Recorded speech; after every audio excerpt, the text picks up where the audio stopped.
According to the ancient tradition, during the night between 4th and 5th August in 352 AD, the wealthy Roman patrician Giovanni had a vision in his sleep of the Virgin Mary, who asked him to build a basilica dedicated to her where he would have found miraculous snow the following day. On that morning, Giovanni went and spoke to Pope Liverio, who admitted to have had the same vision.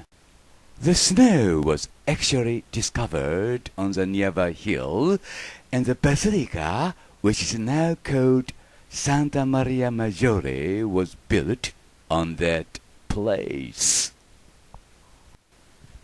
352年8月4日と5日にかけて、ジョバーニという貴族が夢の中でビジョンを見ます。そしてその夢の中に聖母マリアが現れ、ジョバーニに教会堂を聖母マリアに捧げるようにと告げます。そしてその場所で、その翌日、聖母マリアはジョバーニに雪の奇跡を見るだろうと告げたと言われています。で、ジョバーニはレベリオ法王に告げると、法王も同じビジョンを見たことを認めたというのです。そしてその場所で実際雪が降ったと言われ、繰り返します。その場所で実際雪が降ったと言われ、その場所に後にサンタマリア・デラ・ニーヴェと呼ばれる教会堂が建てられました。現在サンタマリア大聖堂と呼ばれている聖堂がそれです。ローマンカトリックにおいても最重要の大聖堂の一つとなっています。Hiroshi Hayashi浜祭りジャパン。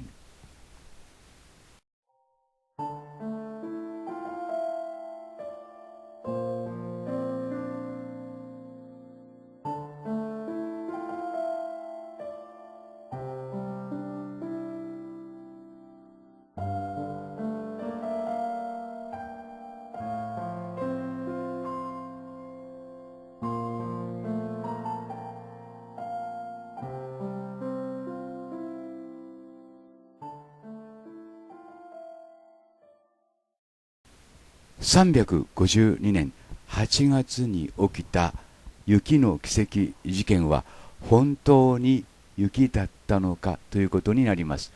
で、もう一枚の絵が残っています。右の絵がその絵です。同じく、サンタマリア・マジョーレ大聖堂に残っている絵ですけども、この中に雪らしきものが表現されています。赤枠で囲ってみました。拡大してみます。このような形で8月という真夏にですね、このような雪が降ったというのですが、これは本当に雪なのかということなんですけども、同じくサンタマリア・マジョーレ大聖堂に残る絵の中にはですね、明らかに UFO と思われる物体が描かれています。この物体に注意してください。これは誰が見ても UFO です。今更検証するまでもありません。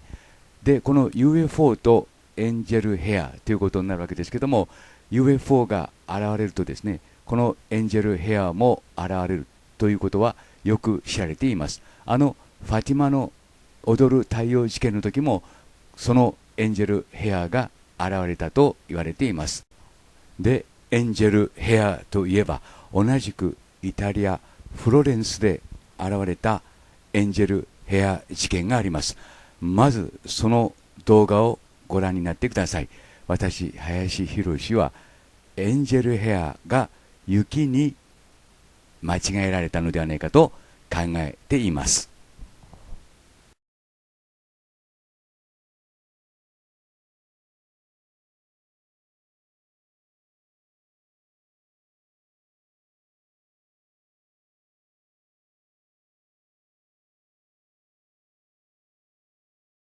Football match in Florence, Italy 1954.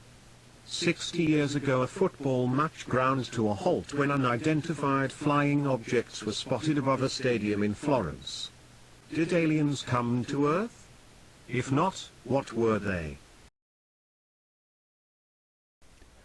60年前の1954年の10月27日のことでした。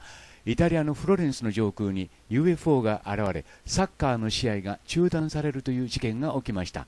エイリアンが地球へやってきたというのでしょうか。もしそうでないというのなら、彼らは一体何だったというのでしょうか。広志林浜祭りジャパン。It was the 27th of October 1954, a typically crisp autumn day in Tuscany. The mighty Fiorentina club was playing against its local rival Pistoiese. 10,000 fans were watching in the concrete bowl of the Stadio Artemi Franchi. But just after half-time the stadium fell eerily silent, then a roar went up from the crowd. The spectators were no longer watching the match, but were looking up at the sky, fingers pointing. The players stopped playing, the ball rolled to a standstill. One of the footballers on the pitch was Ardico Magnini. He was something of a legend at the club and had played for Italy at the 1954 World Cup. I remember everything from A to Z, he says. It was something that looked like an egg that was moving slowly. Everyone was looking up and also there was some glitter coming down from the sky, silver glitter. We were astonished, we had never seen anything like it before. We were absolutely shocked. Play was suspended because spectators saw something in the sky, according to the referee's match report. Among the crowd was Gigi Boni, a lifelong Fiorentina fan. I remember clearly seeing this incredible sight, he says. His description of multiple objects differs slightly from Magnini's. They were moving very fast and then they just stopped. It all lasted a couple of minutes. I would like to describe them as being like Cuban cigars. They just reminded me of Cuban cigars, in the way they looked. Boni has spent many years reliving that day in his mind. I think they were extraterrestrial. That's what I believe, and there's no other explanation I can give myself. Another of the players, Rimolo Tusi, still sprightly in his 70s, agrees. In those years everybody was talking about aliens, everybody was talking UFOs, and we had the experience. We saw them directly, for real. The incident at the stadium cannot simply be interpreted as mass hysteria. There were numerous UFO sightings in many towns across Tuscany that day and over the days that followed. According to some eyewitness accounts, a ray of white light was seen in the sky coming from Prato, north of Florence. Another man who relishes the chance to speak about that day is Roberto Pinotti, the president of Italy's National UFO Center. He has written many books about UFOs, and his home in the center of Florence is stuffed full of alien memorabilia, posters of old Italian B-movies, framed newspaper articles and black and white photographs of blurry flying saucers. The players and the public were stunned seeing these objects above the stadium, Pinotti says. At the time the newspapers spoke of aliens from Mars. Of course now we know that is not so, but we may conclude that it was an intelligent phenomenon, a technological phenomenon, and a phenomenon that cannot be linked with anything we know on Earth. He's also intrigued by the material that fell from the sky, what Magnini describes as silver glitter. A wave of flying saucers over Italy, reported the Domenica del Corriere 3 years later, with thanks to the Fondazione Corriere della Sera for the use of material from their historic archives. It is a fact that at the same time the UFOs were seen over Florence, there was a strange, sticky substance falling from above. In English we call this angel hair, says Pinotti. The only problem is after a short period of time it disintegrates. As a 10-year-old boy he witnessed this phenomenon himself. I remember, in broad daylight, seeing the roofs of the houses in Florence covered in this white substance for 1 hour and, like snow, it just evaporated. No one knows what this strange substance has to do with UFOs. Variously described by witnesses as similar to cotton wool or cobwebs, the substance was hard to collect because it disintegrated on contact, but some people were determined to find out what it was. One of them was a journalist at the Florentine newspaper La Nazione, the late Giorgio Bettini. In 2003 he told an Italian television program, Voyager, how on that day he received hundreds of phone calls about the sightings. From the offices of La Nazione in the center of town his own view of the sky was blocked by the cathedral, so he went up to the top of the newspaper's building to see what everyone was talking about. The 81-year-old recalled seeing shiny balls moving fast towards the dome of the cathedral. Bettini ventured out to investigate. He came across a wood outside the city that was covered in the white fluff. He gathered several samples by rolling them up on a matchstick, and took them to the Institute of Chemical Analysis at the University of Florence. When he got there he found that others had done the same. The lab, led by respected scientist Professor Giovanni Canori, subjected the material to spectrographic analysis and concluded that it contained the elements boron, silicon, calcium and magnesium, and that it was not radioactive. Unfortunately this did not provide any conclusive answers, and the material was destroyed in the process. Could it have come from a UFO? It's an absolutely silly idea. Science totally rejects this idea, says US Air Force pilot turned astronomer James McGaha. From the Grasslands Observatory in southeastern Arizona he has spent more than 40,000 hours staring at the night sky. Not to mention the additional hours he's spent in the cockpit of US fighter jets. You know the whole UFO phenomenon is nothing but myth, magic and superstition, wrapped up in this idea that somehow aliens are coming here either to save us or destroy us, he says. In McGaha's view, the whole spectacle, angel hair and all, was nothing more than migrating spiders. When I looked at this case originally I thought perhaps it was a fireball, a very bright meteor breaking up in the atmosphere. They can be cigar-shaped with pieces breaking off. But it became fairly apparent that this was actually caused by young spiders spinning webs, very, very thin webs. The spiders use these webs as sails and they link together and you get a big glob of this stuff in the sky and the spiders ride on this to move between locations. They just fly on the wind and these things have been recorded at 14,000 feet above the ground. So, when the sunlight glistens off this, you get all kinds of visual effects. As some of this stuff breaks off and falls to the ground, this all seems magical of course, says McGaha. But I'm fairly confident that's what happened that day. This theory is backed up by the fact that September and October are the months when spiders in the northern hemisphere migrate, and spectacular spider migrations still make headlines today. But it hasn't convinced everyone. Of course I know about the migrating spiders hypothesis, it's pure nonsense. It's an old story and also a stupid story, says Pinotti. He disputes the spider theory because of the chemical analysis of the angel hair samples. Spider silk is a protein, an organic compound containing nitrogen, calcium, hydrogen and oxygen, not the elements reportedly found in the samples Bettini and others brought to the university. 60 years on, the chances of determining the cause of the incident are slim.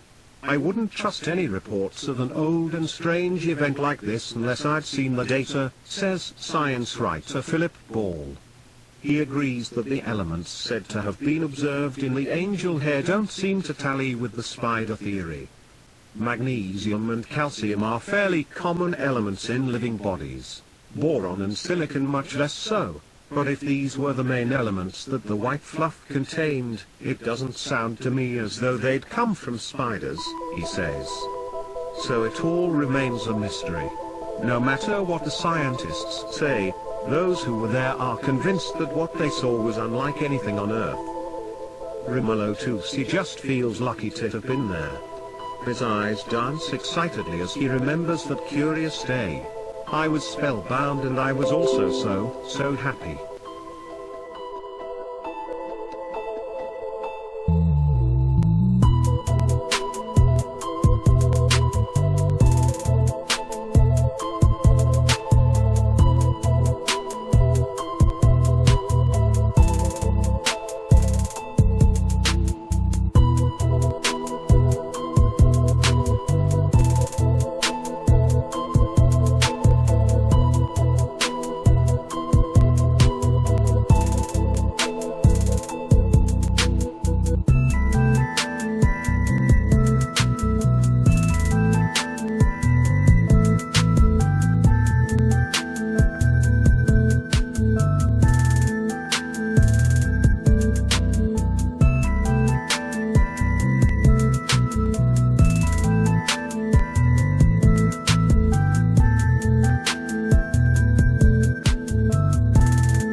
UFO 現象に伴ってエンゼルヘアが現れるという報告はローマ時代の昔からあります。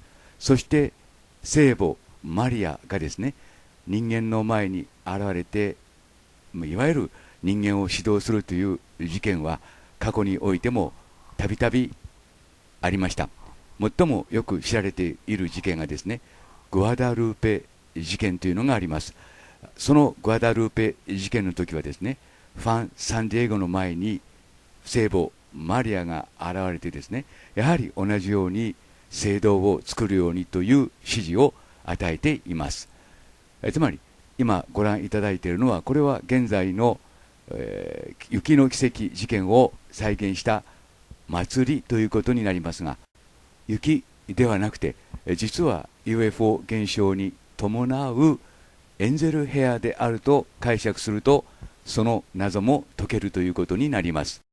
はっきり言えば352年の8月という夏の日に起きた雪の奇跡事件なるものは、言うなれば聖母マリアの手品の一つであったということになるのではないでしょうか。